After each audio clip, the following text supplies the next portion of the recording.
Mañana estuvimos con dos conferencias con dos distinguidos PhDs, uno docente de aquí de la facultad y otra una docente de México, de la Universidad Autónoma de México, que ya es una insignia investigadora.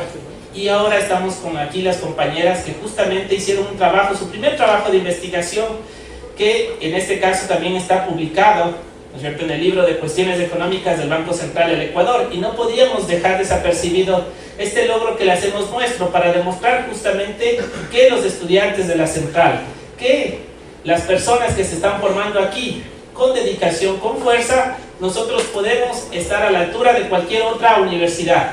Y por eso es grato para mí justamente dejarles con la exposición del trabajo que ellas realizaron, con ese esfuerzo adicional. Aparte de las clases, de recibir justamente, de hacer los deberes, se dedicaron a hacer esta investigación y alcanzar este importante logro de este tercer lugar justamente en un concurso nacional, con un jurado bastante fuerte que justamente evaluó ese trabajo, con funcionarios del Banco Central que fueron los que calificaron este trabajo. Muchas gracias y damos paso justamente a Carolina y Jenny, que justamente les van a exponer los resultados de su trabajo de investigación. Gracias.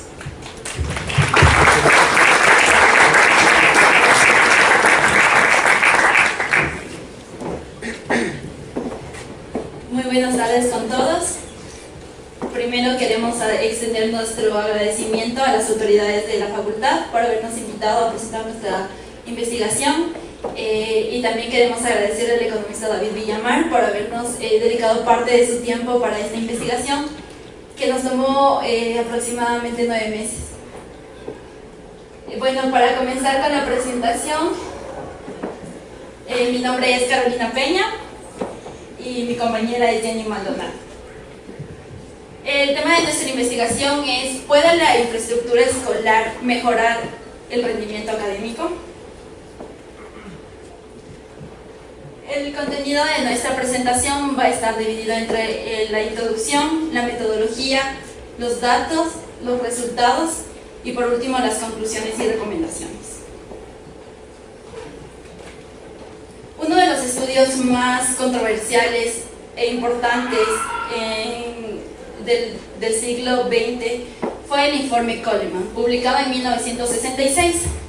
Este, entre otras cosas, concluía que la inversión que se hacía en las escuelas no daba los resultados esperados en los resultados de aprendizaje, sino que esto se atribuía más a los antecedentes familiares de los estudiantes.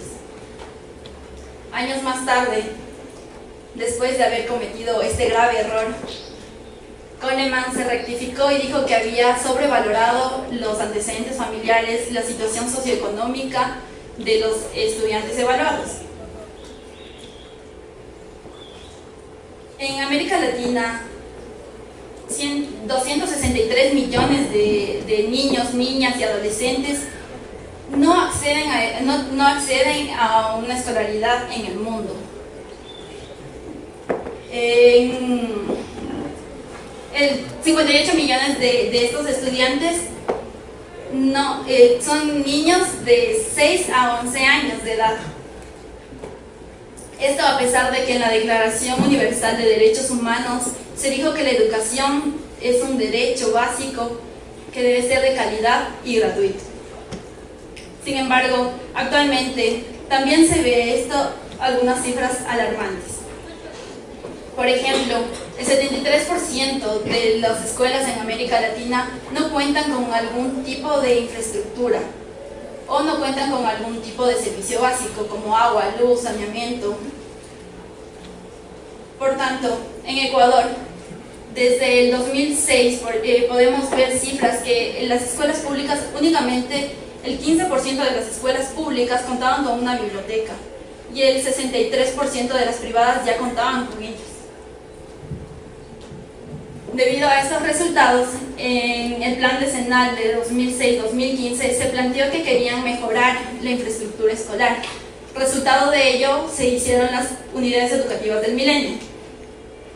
Las unidades educativas del milenio planteaban tener una infraestructura integral, que cuenten con bibliotecas, canchas, laboratorios, baños adecuados, luz, agua, todas las condiciones para que un estudiante pueda aprender y sentirse cómodo dentro de las instalaciones. En el año 2017 surge un debate en torno a las unidades educativas del milenio, diciendo que su inversión era infructuosa, que las unidades educativas del milenio no servía, y muchos otros comentarios que pasaron desde el debate público, el debate académico, a espacios de política, evaluando así la calidad de la inversión que se hizo en estas escuelas.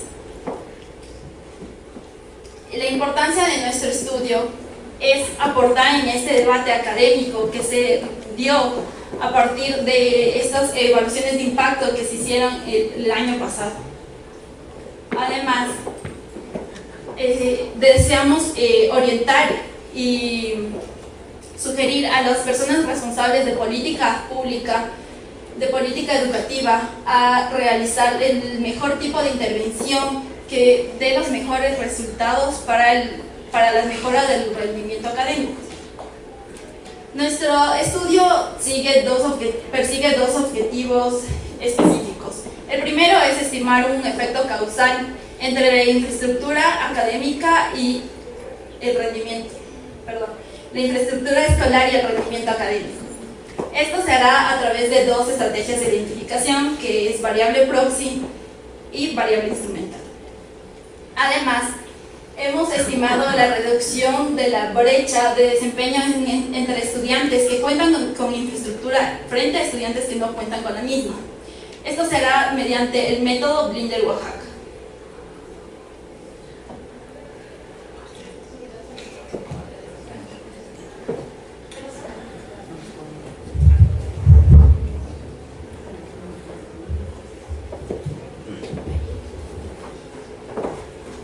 En contraposición con ya lo expuesto acerca del informe Coleman, hay varias investigaciones que recalcan que la inversión en infraestructura sí es productiva, sí tiene una incidencia directa en el rendimiento académico.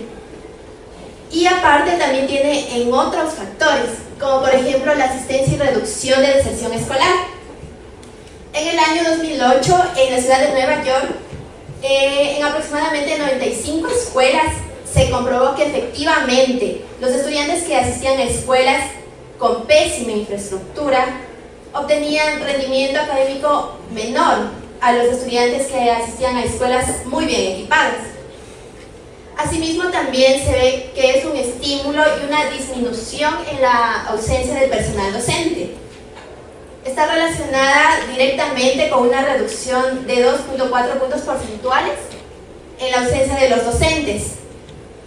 Pero lo más destacable se lleva a cabo en el logro académico. En Reino Unido, en 2013, se lleva a cabo una investigación en donde se ve que contar con una biblioteca, contar con una cancha deportiva, contar con una sala de computación, aumenta hasta en 10 puntos el rendimiento académico. Y también que está relacionada con el 25% del aprendizaje en la nota total.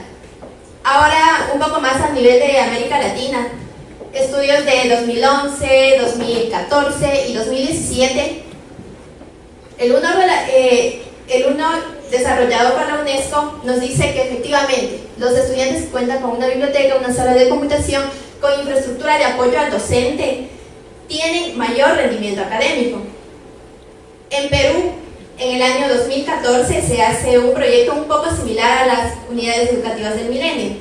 ¿Qué hacen? Lo que hacen es repotenciarlas, darles un laboratorio, una biblioteca, todas las infraestructuras para que los estudiantes se desarrollen mejor. ¿Cuál fue el resultado? Efectivamente, se tiene un resultado estadísticamente significativo y positivo, de 0.07 desviaciones estándar. Entonces podemos ver la literatura que respalda que efectivamente la inversión en educación está relacionado positivamente con el rendimiento académico de los estudiantes. Ahora bien, La infraestructura escolar no es la única que está relacionada con el rendimiento académico de los estudiantes. Después de realizar una amplia revisión de investigaciones, literatura, papers publicados, concluimos en que las variables más relacionadas con el rendimiento académico son la educación de la madre, el ingreso familiar, educación del docente, estabilidad laboral, tamaño de clase, si un niño trabaja o no, si asiste al preescolar, cuántas veces inasiste o cuántas faltas tiene, el tiempo que dedica a estudiar y si repite el año. De todas estas variables, la más importante es la educación de la madre. La educación de la madre es la que mayormente está correlacionada con el rendimiento académico de los estudiantes. ¿Por qué? Porque madres con mayores niveles de escolaridad tienden a asesorar a sus niños, a sus hijos en los estudios y también tienden a implantarles un sentimiento de competitividad dentro de las aulas. El ingreso familiar, esto es un poco más intuitivo. Si tienes papás con dinero, te pueden pagar una computadora, te pueden pagar tu servicio de internet, te pueden pagar tus libros. Entonces esto se traduciría luego en un mejor rendimiento académico. La educación del docente y la estabilidad laboral. Un estudio del año 2009 de Fryer nos dice que tener docentes estables, tener docentes de alta calidad y retenerlos aumenta hasta en 14 puntos el rendimiento escolar de los estudiantes. Ahora, la educación del docente es primordial para un buen rendimiento académico de cada uno de los estudiantes. Profes que tengan, por ejemplo, un PhD aquí, un PhD o una maestría, obviamente van a tener, en promedio, van a poder transmitir mayor conocimiento y van a poder también desarrollar en los alumnos mayor intuición y de alguna manera también mayor habilidad. Lo que no pasa, digamos, en escuelas con menores recursos, en donde no les pueden pagar a los profesores, digamos, con PhD o con maestría. El tamaño del aula. Esta también es más intuitiva. Si tenemos una clase de este porte, como de 150 estudiantes, es muy difícil que el profesor llegue a todos y que todos puedan captar el conocimiento. En cambio, existen diferentes establecimientos educativos, incluso se puede ver en universidades, en donde tenemos clases de 5 personas. Y la educación es más personalizada, es como que tú a tú. Y también investigaciones recalcan que que a través de pequeñas aulas también se puede comprometer más a los padres con la educación de los estudiantes. La del preescolar es súper importante porque Hickman establece que todas las desigualdades sociales se pueden reducir hasta los 6 primeros años de vida. ¿Cómo? Si van al preescolar y desarrollan sus habilidades y si les implantan conceptos, de esta manera, esto años más tarde se va a tener repercusión en un logro académico de los estudiantes a través de toda su vida estudiantil. Y trabajo infantil, asistencia, tiempo que dedique a estudiar. Esto es un poco ya con la falta de tiempo que tendrían los estudiantes, porque si eres estudiante y trabajas y estudias, tienes menos tiempo para dedicar a hacer tus deberes, dedicarte a investigar, aunque no sería limitante. Pero igual influye directamente. Y por último, repetir el año. El estudio que se llevó a cabo por la UNESCO establece que los estudiantes que repiten el año tienen hasta 15 y 74 puntos menos en su rendimiento académico que aquel que no ha repetido el año. Bien, ahora, ¿qué bases de datos utilizamos? Para nuestra investigación nosotros utilizamos las bases de datos CERCE-TERCE. CERCE es el segundo estudio regional comparativo y explicativo realizado en 2006 y TERCE es el tercer estudio regional comparativo y explicativo. Estas bases de datos fueron publicadas por la UNESCO, fueron tomadas por el Estudio Latinoamericano de Estudios de Calidad. Estas bases de datos tienen muestreo aleatorio probabilístico por conglomerados, lo que permite que se tenga una mejor representación por tipo de establecimiento y por el área geográfica en el que se encuentra. Además, para la comparabilidad de contenidos que se presenten en ambos estudios, también se llevó También se levantó la información basada en bloques de año. Esto quiere decir que existe una comparabilidad entre las preguntas que se hizo en el segundo estudio y una comparabilidad con el tercer estudio. Para estas bases de datos cuentan con información acerca del desempeño escolar que se ve reflejado por el puntaje que obtienen los niños. Este puntaje puede ir de 0 a 1000 puntos y también se cuenta con información sobre los docentes, sobre las escuelas, sobre los padres de familia y sobre los directores. Por ejemplo, para información sobre los estudiantes, hay preguntas que les hacen sobre cuántas veces a la semana leen un libro, cuánto faltan a clases, cuánto tiempo dedican para estudiar después de clases, sean de 30 minutos hasta 2 horas, si es que en su casa tienen internet, si en su casa cuentan con servicios básicos. En las preguntas que se les hace a los docentes, se hace sobre cuán satisfecho se encuentra en el lugar donde trabaja, si está satisfecho con el salario, si está satisfecho con el clima laboral, si es que qué grado de estudios tiene, entre otras. Así como a los familiares se les hace preguntas de en qué lugar viven, si viven en casas de adoquín, de madera, de lo que fuera. Y también si es que cuentan con servicios básicos. En las escuelas también contamos con información acerca de la infraestructura. Estas variables son tomadas en cuenta en nuestra investigación. También se hacen preguntas sobre los directores, que podemos ver cuán comprometidos están los directores en el aprendizaje de los niños. Para el estudio de CERCE se contó con 188 escuelas y 5.390 estudiantes que fueron evaluados. Y para TERCE 193 escuelas y 4.887 estudiantes, que dan un total de 381 escuelas y 10.277 estudiantes. Esto nos garantiza que la muestra que hayamos utilizado es representativa del sistema educativo del país y además es aleatoria. Ahora bien, para que puedan entender un poco más los datos con los que trabajamos, hemos creado algunos gráficos bastante ilustrativos. Aquí vemos representado el porcentaje de estudiantes por tipo de establecimiento. Entonces vemos que para CERCE 2006, aproximadamente el 60% de los estudiantes que viven en la ciudad van a un colegio o escuela pública. Y solo el 20%, igual de los que viven en la ciudad, van a una escuela privada. Este comportamiento se mantiene también para TERCE. Y si sumamos ya lo que sería urbano y rural, 7 de cada estudiante, 7 de cada 10 estudiantes estudian netamente en una escuela pública. Entonces, he aquí la importancia de la inversión en infraestructura pública, en educación pública.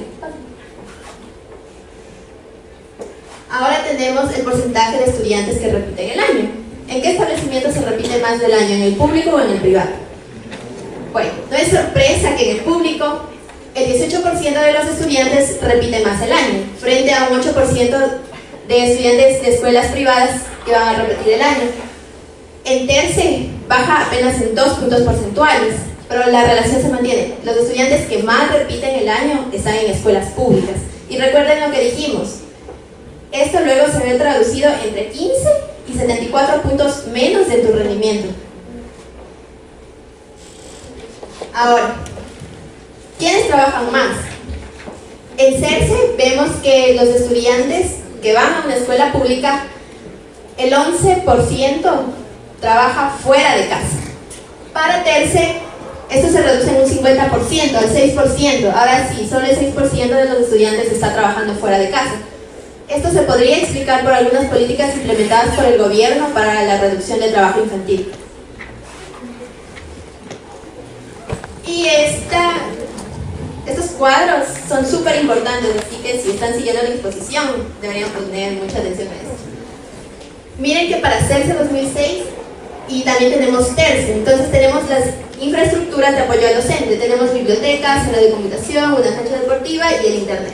Entonces vemos que en CERCE y en TERCE, la cancha deportiva es igual. Todas las escuelas públicas tienen una cancha deportiva y los colegios privados también tienen una cancha deportiva. Pero veamos qué pasa en biblioteca en el año 2006. Solo el 15% de escuelas públicas tiene y cuenta con una biblioteca. Una sala de computación tenía el 44% de escuelas públicas y el internet apenas el 3,83%. ¿Esto qué quiere decir? Que solo 3 de cada 100 estudiantes en el año 2016 de escuelas públicas accedía a internet. Ahora veamos qué pasa ya en TESE en el 2013, qué pasa años después. Vemos que ahora las escuelas públicas cuentan con un 29%, todas las escuelas que cuentan con bibliotecas son un 29% de las escuelas públicas. O sea, hay un crecimiento, del 15 pasamos al 29 en las escuelas públicas. En la sala de computación del 44 pasamos al 74. Y en internet del 3% pasamos al 62%. Ahora el 62% de escuelas públicas tiene acceso a internet. Entonces, claramente aquí vemos que hay una fuerte inversión en infraestructura pública, generalmente pública. Porque si vemos la sala de computación de los privados en CERCE, antes tenían el 63%, en TERCE tienen el 74%, sí, aumentaron en un punto. Pero lo más recalcable aquí es que las escuelas públicas para el año 2013 crecen en infraestructura. Ahora, hemos hecho una curva de aproximación normal para que, no sé si se ve tan bien, para que puedan ver un poco a primera vista las disparidades que existen. Esto es solo para TERCE 2013. Entonces, la línea roja es los puntajes que obtienen tanto estudiantes que van a escuelas con buena infraestructura como escuelas con infraestructura pésima. Vemos que en lenguaje aproximadamente en promedio tienen 500 puntos, mientras que en matemáticas 550. Pero la línea verde representa las escuelas que no tienen infraestructura. Entonces vemos que la línea verde, la línea azul está cercana. Y vemos que obtienen un puntaje menor frente a escuelas con infraestructura, que ahí sí es la verde, que están por encima de la media. Entonces a primera vista esto nos dice que sí, los chicos que van a escuelas que tienen buena infraestructura obtienen puntajes superiores a la media, frente a aquellos chicos que van a escuelas con pésima infraestructura que tienen puntajes menores a la media. Bien, ahora, ya revisada la literatura podemos saber qué modelos nosotras planteamos, ya que hemos considerado todos los estudios que mi compañera mencionó. Para el modelo estructural se planteó que Y es el puntaje obtenido por los estudiantes traducido al logro de aprendizaje. Esa es nuestra variable dependiente. Nuestras variables independientes tenemos como variables de análisis las variables de infraestructura, que es el objeto de análisis de nuestro estudio.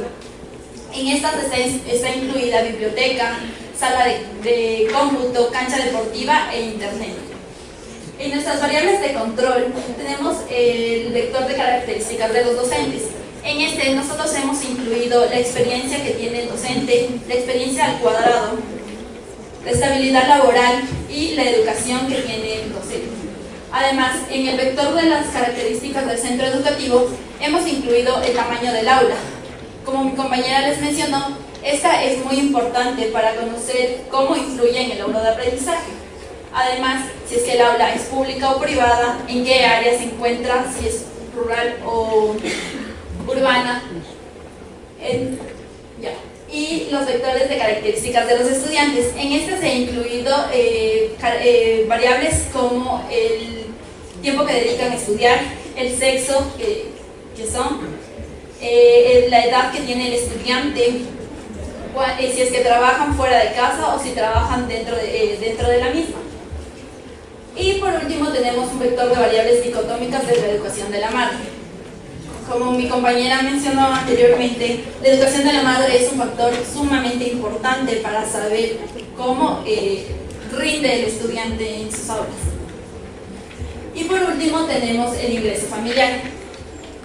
En la literatura revisada se puede considerar que el ingreso familiar es una variable muy importante para conocer el logro de aprendizaje que tendrán posteriormente los estudiantes. Sin embargo, en el modelo empírico que hemos nosotros planteado, no contamos con la variable ingreso familiar, simplemente porque en nuestra base no se generó esta variable, aún siendo muy importante. Entonces, el ingreso familiar de los estudiantes está incluido en el error.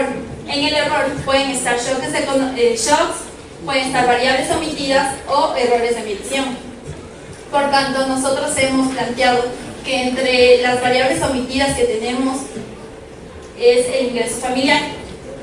Si nosotros dejáramos el ingreso familiar dentro de las variables omitidas y simplemente haríamos caso omiso, nosotros tendríamos una mala especificación del modelo, obteniendo así estimadores de OLS sesgados e inconsistentes. Ahora, como bien mencionamos, en caso de no solucionar ese problema, tendríamos estimadores sesgados e inconsistentes. Por ello es muy importante realizar un análisis de sesgo. Antes de seguir, ¿todos de aquí ya recibieron econometría? ¿No? Alce la mano quien ya recibió econometría. Los profes no, bueno, voy a tratar de explicar un poco para qué sirven estos modelos econométricos. Los modelos econométricos, como ya habíamos dicho, tienen una variable dependiente. En nuestro caso es el logro de aprendizaje. ¿Y para qué tuvimos tantas variables explicativas? Estas variables explicativas tratan de mostrar cuánto aporta cada una de ellas al logro de aprendizaje. Por ejemplo, la educación de tu mamita, cuánto te aporta a tu rendimiento académico. El tamaño de tu aula, cuánto te aporta o cuánto te perjudica. Si trabajas, cuánto te aporta o cuánto te perjudica. Entonces, van a ir explicando, más o menos en puntos, en porcentajes, qué porcentaje de logro de aprendizaje está explicada por las diferentes variables que hemos incluido. Ahora, nosotras no tenemos un ingreso familiar, lo cual es un problema. Y si no tengo el ingreso familiar, las otras variables estarían tomando más peso para explicar el logro académico. Estarían quitándole peso, no se estaría explicando el ingreso familiar en puntos. Es por ello que se trata de solucionar este problema. Y ahí la importancia de hacer un análisis de sesgo. Como ya mencionamos, nuestro modelo está con el logro académico. El beta sub 1 va a ser infraestructura escolar y el beta sub 2 es el ingreso familiar, en un modelo ideal, dejando de lado las otras variables que teníamos. Ahora, ante la ausencia de la variable ingreso familiar, vamos a tener un problema. Va a ser que el ingreso familiar automáticamente se traduzca y esté enfrascado dentro de un nuevo error.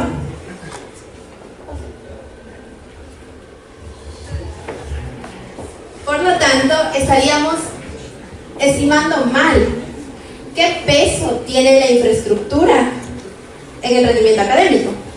Entonces no me voy a detener mucho aquí, pero en sí, cuando ustedes vean modelos econométricos, van a ver que cuando ya calculen y tengan su estimador, va a estar afectado por el peso de que no tengan el ingreso familiar. Bueno, ahora dejando un poco de lado las fórmulas en palabras más sencillas, esto se traduce, antes de eso quiero dar un ejemplo. Si tenemos como variable dependiente ahora el salario y tenemos como variable que está explicando tu educación, y aparte tenemos otras variables que no consideramos. No sé, ¿ustedes de qué más creen que depende cuánto te van a pagar? ¿De qué depende tu salario? Aparte de tus años de educación. ¿De qué? De la experiencia. Muy bien. ¿Otra variable tal vez? Hay una variable que es muy famosa en los textos de econometría y que es muy difícil de medir, que es la habilidad. Algunos dicen que es innata, otros dicen que es aprendida. Bueno, es un debate.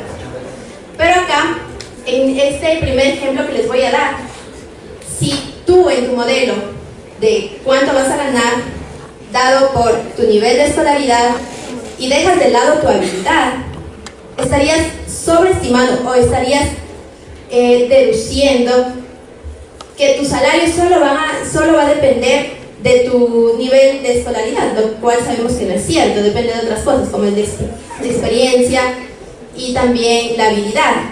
Entonces, toda esta variable, años de educación, se va a llevar todo el peso de que explique cuánto vas a ganar. Ahora, volviendo a nuestro modelo, tenemos el rendimiento académico. Si no incluimos esta variable que es ingreso familiar, ya que, como habíamos mencionado antes, si tus papitos tienen más dinero para pagarte y comprarte una computadora, ponerte en un colegio privado, mandarte incluso a clases de tutoría, esta variable infraestructura escolar va a estar sobreestimada, porque a mayor nivel de ingreso de los padres, tú tienes más oportunidades de estudiar en un colegio alemán o un colegio americano. Eso es lo que se busca. Entonces, en principio podríamos decir que el problema que nosotros tenemos es que está sobreestimada la variable de infraestructura. Pero a la luz de los datos, como habíamos mencionado antes, vemos que el crecimiento en infraestructura escolar pública generalmente es mayor que en privada. La biblioteca de las escuelas públicas creció en 84% y de la sala de computación en 66%. Y en internet sí da un largo repunte que es de 1520%.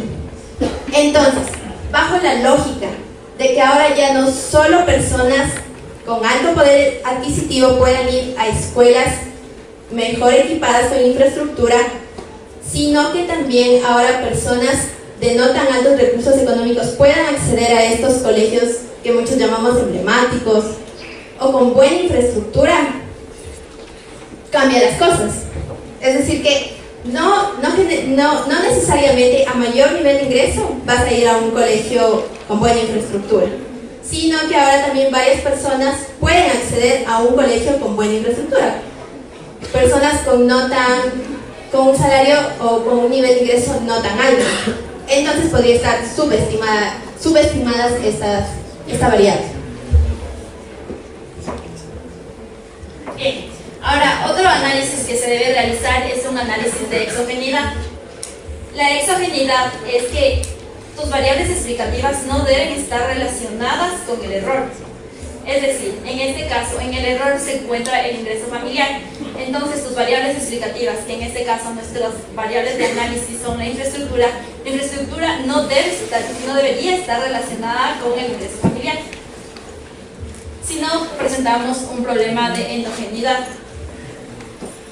Por tal motivo, nosotros hemos desarrollado dos estrategias de identificación, las cuales son variables proxy y variables instrumentales. La variable proxy, como su nombre lo indica, proxy es una aproximación a una variable que tenemos omitida. Como ya hemos mencionado bastantes veces, la variable omitida que nosotros presentamos es el ingreso familiar. Entonces, para el ingreso familiar, una aproximación es un índice socioeconómico y cultural de la familia que hemos utilizado.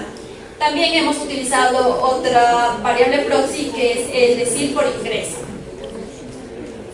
Como conocemos, el decil se divide como en 10 porciones la población y depende a su ingreso se va catalogando, siendo 1 el más pobre y 10 el más rico. Nosotros con el índice socioeconómico únicamente teníamos en la base de datos TERCE. Hemos decidido solucionar este problema con el método de imputación múltiple. Este método de imputación múltiple es como desarrollar a partir de las mismas preguntas con las que se desarrolló, en el que sí teníamos, le hacemos un índice que concuerde con el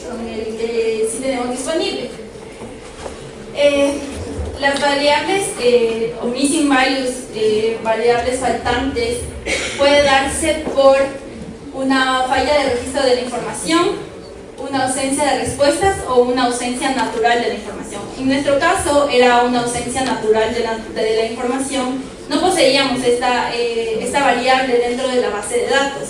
Sin embargo, como mencioné, quisimos aproximar una especificación del modelo utilizando una variable proxy.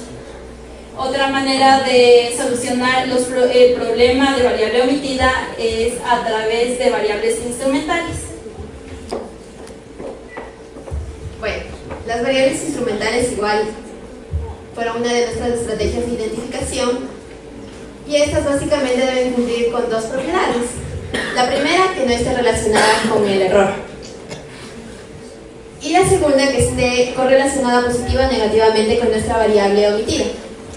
Por ello, nosotras propusimos tres variables instrumentales, que son 2 jornadas, excede postulaciones y si la escuela si tiene servicio de luz.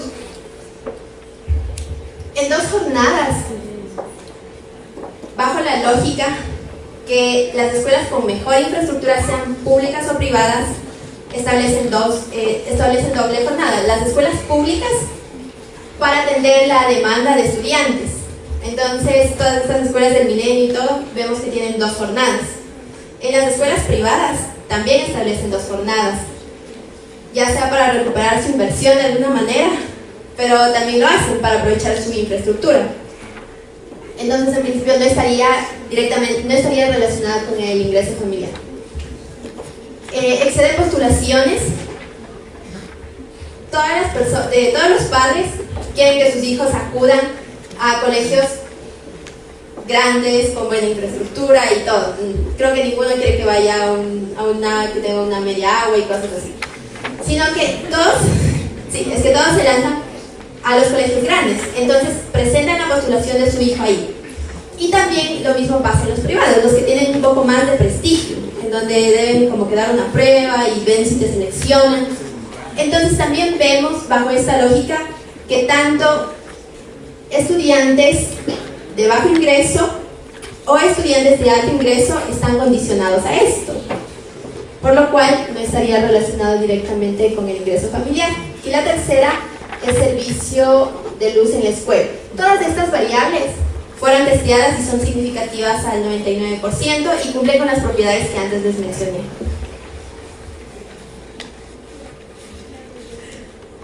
Pero ¿qué pasa con acceso a cancha deportiva y también a internet? Como vimos antes, escuelas públicas y privadas, ambas tienen igual porcentaje de cancha deportiva, todas disponen de cancha deportiva. Y con el amplio crecimiento que se dio en acceso a internet, ahora se podría decir que las escuelas públicas y privadas, estudiantes procedentes de ambas instituciones, también tienen igual acceso a internet, por lo cual hemos dado el supuesto de que estas variables no estarían afectadas, por lo cual serían exógenas.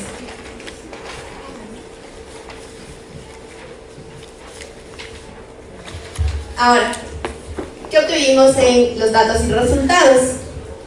Como habíamos explicado antes, tenemos nuestra variable dependiente, que está medida por el logro de lenguaje y matemáticas.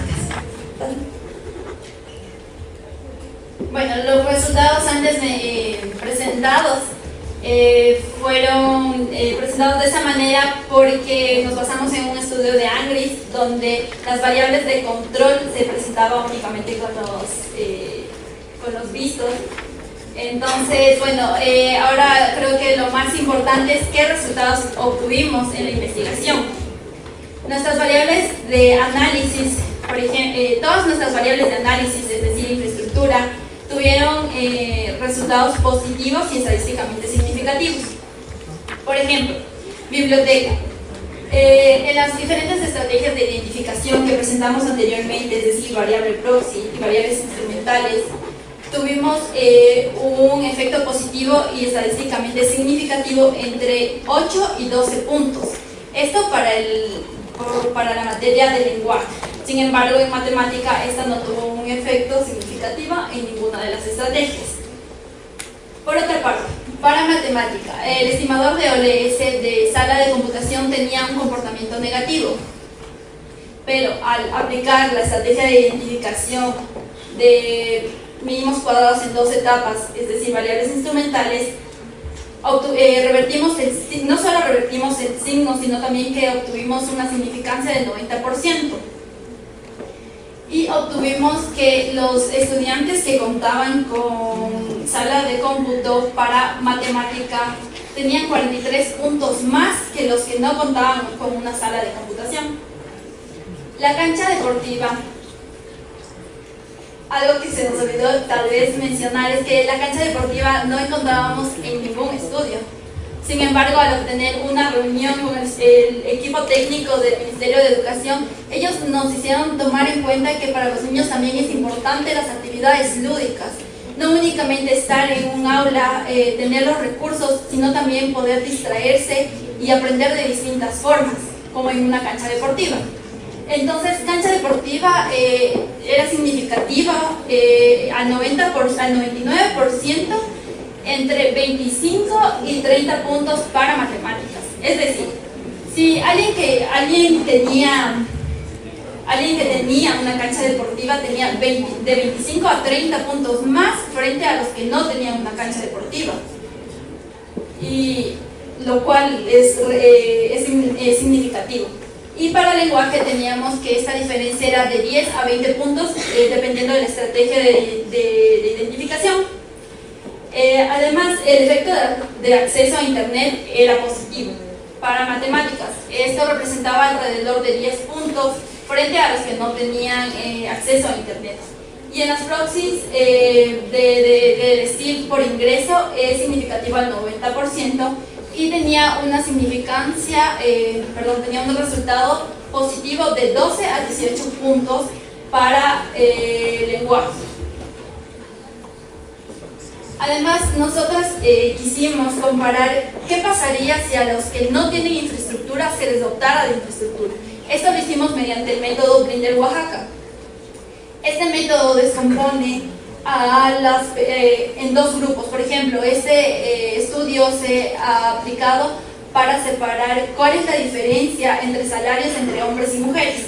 De igual forma, nosotros separamos entre las personas, los niños que cuentan con infraestructura completa y los niños que no cuentan con infraestructura completa, es decir, que carecen de uno o más dotaciones de infraestructura. Esto arrojó un resultado de 25 puntos, es decir, existe una diferencia de 75 puntos de los que tienen infraestructura frente a los que no tienen. Un niño que tiene infraestructura tiene 75 puntos más que alguien que no. Y esto se reducía en 25 puntos, es decir, un tercio de la diferencia. Es recalcable que esta diferencia no va a desaparecer, porque en esto influyen muchos más factores que no podemos controlar en los mismos. Ya estamos llegando al final. Bueno, en conclusión, ¿sirve o no sirve invertir en infraestructura? Nuestra investigación concluye que sí, efectivamente sirve invertir en infraestructura pública. Creo que va a ser un poco redundante. La cancha deportiva, como mencionó Carol, tiene un mayor peso en lo que sería ya traducido al logro académico. Y vemos que puede incrementar el puntaje de 10 hasta 18 puntos para lenguaje y entre 25 y 37 puntos para matemáticas. Por otro lado, también se ve que se obtendrían mejoras similares de 20 puntos en matemáticas si los docentes con formación secundaria fuesen reemplazados por docentes con formación superior, porque aunque ustedes no lo crean, aún en las escuelas públicas existen profesores que solo terminaron el bachillerato. Entonces, si estos profes fueran reemplazados con profesores que tengan educación superior, el puntaje igual aumentaría en 20 puntos para matemáticas. También parece recomendable orientar las políticas educativas hacia una obligatoriedad y fortalecimiento de la educación inicial. En nuestro país realmente es como una decisión si los chicos van a pre-kinder, pero debería hacerse obligatorio, ya que esto representaría entre 10 y 17 puntos, 10 puntos para lenguaje, para matemática y 17 puntos para lenguaje. Por último, las recomendaciones. Es importante mencionar que para nuestra investigación se tomó como variables exógenas a la cancha deportiva y también al acceso a internet. Y bajo este supuesto, sería necesario que nuevas investigaciones puedan levantar este supuesto, puedan hacer estas variables endógenas y puedan levantar este supuesto y puedan tomarlas como variables endógenas y realizar un nuevo análisis para ver si cambian o varían un poco los resultados. Por lo cual esta sería una limitación de nuestro estudio.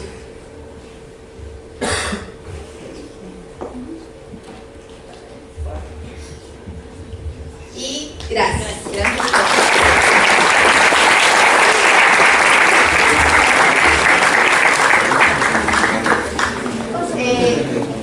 Solo una meta.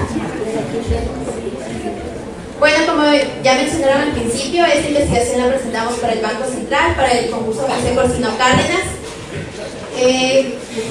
No es por alardear ni nada, es más por tal vez despertar su curiosidad. Pero nadie de la Universidad Central había presentado una investigación para los concursos académicos. Ahora, ¿qué les queremos decir? Chicos, si nosotras pudimos lograrlo, si nosotras pudimos obtener un tercer lugar, ustedes, si se ponen la camiseta, si se sacrifican un poco, si tratan de buscar un poco más de lo que generalmente los profes nos dan en las aulas, ustedes también lo pueden lograr. Y no es solo un logro para ustedes como estudiantes, es un logro para la facultad.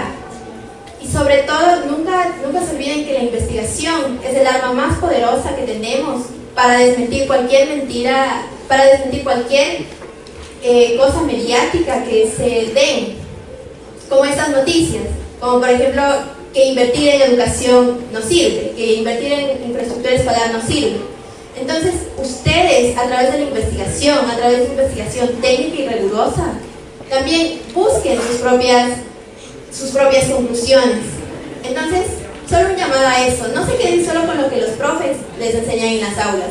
Ustedes también traten de ir un paso más adelante, porque muchas veces es como que, no, es que los estudiantes de la central no vamos a poder, los estudiantes de la central no tenemos profesores que nos apoyen. Sí, pueden ser pretextos, pero si ustedes quieren, realmente van a lograrlo. Y si alguien está interesado en inscribirse en esta nueva convocatoria, se van a recibir investigaciones hasta el 31 de octubre de este mes. Piensen en algo, busquen a personas que les puedan apoyar, pero no se queden solo con ser el estudiante promedio, siempre aspiren a ir un paso más adelante.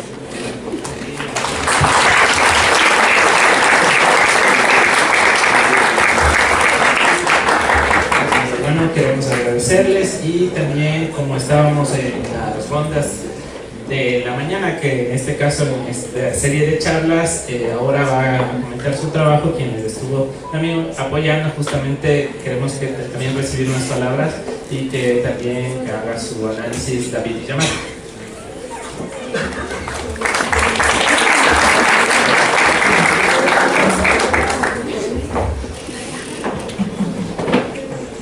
Creo que lección aprendida no es tan fácil hablar para un auditorio de 200 personas, ¿correcto?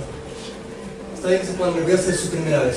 A ver, el presupuesto por estudiante por año de una universidad privada nivel San Francisco, nivel UDLA, supera los $12,000. Es decir, en esas universidades invierten alrededor de $12,000 por cada estudiante cada año. ¿De acuerdo? En las mejores universidades públicas, las más reconocidas, como la ESPE, no la ESPE, pero la Politécnica y la Poli del Litoral, el presupuesto por estudiante es alrededor de $6,000, $7,000 por cada estudiante por año. El presupuesto promedio en la central es de alrededor de $3,000 por estudiante por año. Y eso concentrado sobre todo en carreras como ingeniería o medicina. Eso quiere decir que el promedio que recibe de recursos la facultad o facultad de ciencias sociales es todavía menor. No exagero si digo que está entre los $1,000 y $2,000 por estudiante. ¿Qué quiere decir eso? Que las universidades privadas invierten en sus estudiantes 10 veces más que las universidades públicas. Y eso me dice que la responsabilidad de ustedes sobre su futuro es eso, es solamente de ustedes. No pueden poner la responsabilidad de su éxito futuro solamente en la universidad pública, porque simplemente la universidad no tiene los recursos. Ustedes deben exigir más de sus profesores, deben exigir más de ustedes mismos, ¿sí? Y no conformarse, como bien decían mis estudiantes, no conformarse con lo que les dan, porque crean, ustedes están recibiendo 1/10 de lo que reciben en las universidades privadas. Digo estas cifras para poner en perspectiva el gran esfuerzo que hicieron Caro y Jenny, ¿sí? Para representar no solamente a la Universidad Central, no solamente a la universidad pública, sino a las mujeres de la Universidad Central. Realmente me quito el sombrero ante lo que ustedes lograron. Y realmente el logro es suyo. Yo solamente más o menos les puse por el camino correcto, pero las que iban a molestarme en mi oficina cada semana eran ustedes. ¿Sí? Yo nunca tuve realmente que llamarles, decir que vengan a estudiar. No, fue realmente el compromiso con la excelencia que tuvieron ustedes desde el inicio. Ustedes sacaron lo mejor de mí, así que estoy realmente agradecido. Dos elementos más que quisiera decir al respecto de lo que ellas explicaron. Se perdieron, a mi modo de ver, se perdieron mucho en los detalles técnicos, pese a que les dije que no lo hagan, ¿sí? ¿Cuál es la esencia de hacer investigación económica? La mayoría son economistas, bueno, hay economistas, hay de estadística, entiendo también, pero ¿cuál es la idea de hacer investigación? La idea de hacer investigación es hacer algo, una medición específica y bien hecha, que tenga algún valor. Cuando estudiamos ciencias sociales, ¿a qué le damos valor en la rama de la economía, por ejemplo? Es una investigación que nos diga si estamos o no haciendo bien las cosas en términos de uso de recursos. Piensen que la investigación que las niñas presentan es sobre... ¿Es machista decirles niñas? No tengo idea. Las señoritas estudiantes, sí, presentan, es enfocada en la eficacia, la eficiencia del uso de los recursos públicos. ¿Estamos o no estamos haciendo bien cuando invertimos recursos en educación? Durante años se creyó que no, por eso ellos empiezan diciendo hay un estudio que fue fundamental en orientar la política de inversión en educación que decía no es tan importante, y desde ahí surgió un debate de años, de décadas, de si es que sirve o no sirve invertir en educación pública. A lo mejor no sirve y a lo mejor es mejor poner esa educación para dar subsidios a las familias, para cualquier otra cosa, dar a salud o lo que sea. Es una pregunta abierta, es una pregunta que todavía no ha sido completamente respondida. Es decir, hay gente que todavía piensa que no es eficiente gastar recursos en educación pública, o por lo menos no en ciertos tramos de educación. Entonces es un debate abierto, ¿de acuerdo? Entonces la idea de hacer investigación profunda es buscar respuestas que contribuyan a eso, al debate académico, donde unos dicen sí hay que invertir en educación, otros dicen no hay que invertir en educación. Entonces la pregunta clave cuando uno busca dar una respuesta investigativa, una respuesta académica, es, o el camino clave es utilizar una metodología seria, ¿de acuerdo? Cuando nosotros agarramos y reunimos un poco de datos, es fácil encontrar correlaciones. Entonces, ¿qué significa correlaciones? Ustedes tienen dos variables, como aquí podemos hablar de la inversión en infraestructura y el rendimiento académico, y que pueden estar positivamente correlacionadas o negativamente correlacionadas, y un mediocre diría, bueno, entonces esto quiere decir que o sí es útil invertir en educación o no es útil invertir en educación en función de la correlación. Entonces, ¿cómo saltamos más allá de esa percepción, como les digo, elemental, muy superficial? Es con métodos econométricos, con métodos estadísticos profundos que nos ayuden a pasar de lo que es el análisis de correlación a lo que es el análisis de causalidad. Creo que el gran logro que hicieron estas niñas es, pese a su temprana edad y su incipiente relación con la econometría, lograron absorber técnicas básicas econométricas que permiten hacer eso, análisis de causalidad. Entonces eso es lo que impresionó a mi criterio, a los lectores del Banco Central, ¿sí? Y por qué le dieron valor a su investigación. Ellos aprovecharon una coyuntura muy interesante. En este debate de si sirve o no sirve invertir en educación, hace un año soltaron dos investigaciones llamadas evaluaciones de impacto sobre si era o no, si fue o no pertinente invertir en las escuelas del milenio, ¿de acuerdo? Hubo un estudio que decía sí, fue muy pertinente invertir en las escuelas del milenio. Hubo otro estudio que decía no, son elefantes blancos. Adivinen a cuál de los dos estudios la prensa le dio todas las luces, todos los micrófonos. Al que decía no, no sirven para nada. Entonces de repente se empezó a generar en la sociedad una idea de que no sirvió para nada invertir en las escuelas del milenio, ¿sí? Y eso se hizo en base a, como ustedes mismos dijeron, a una percepción mediática, no académica, ¿sí? Donde de hecho el discurso académico pasó a segundo plano. ¿Por qué? Por esta voluntad política de no vamos a bombardear esto porque no nos gusta la inversión que hicieron, es un elefante blanco. Entonces, independientemente del daño que podamos estar haciendo a la educación básica de los estudiantes, vamos a decir que no sirvió para nada. Entonces, es en ese contexto político en el que la investigación que hacen Caro y Jenny cobra importancia, porque entra en un debate que se politizó y entran a dar una respuesta académica, ¿de acuerdo? Espero realmente que, más allá de las complejidades de fórmulas y de terminología que se usaron, espero que logren ver más allá de, como les digo, la fachada tecnocrática, y ver que lo que ustedes pueden hacer para contribuir con la ciencia, con el país, ¿sí? Es buscar la verdad, y que un estudio profundo de la economía o de la estadística, de la matemática, de lo que ustedes estén haciendo, lo que les va a dar es herramientas para aproximarse a la verdad, ¿de acuerdo? Entonces, como suelo decirles a mis estudiantes, ustedes lo que tienen que hacer, si quieren forjarse un futuro, no un futuro de éxito económico, eso no me importa, si son ricos o son pobres, al final de su vida me tienen que cuidado, ¿sí? Pero ser personas útiles para el país. Ustedes tienen que convertirse en soldados de la verdad, ¿sí? Si algo que yo quiero para mis estudiantes y para cualquier estudiante de esta universidad es que se conviertan en soldados de la verdad. No sé decirles más, creo que si hay algo que puedo decir de ustedes y que me enorgullece es que ustedes son dos soldados de la verdad. Les agradezco por su esfuerzo, por su investigación.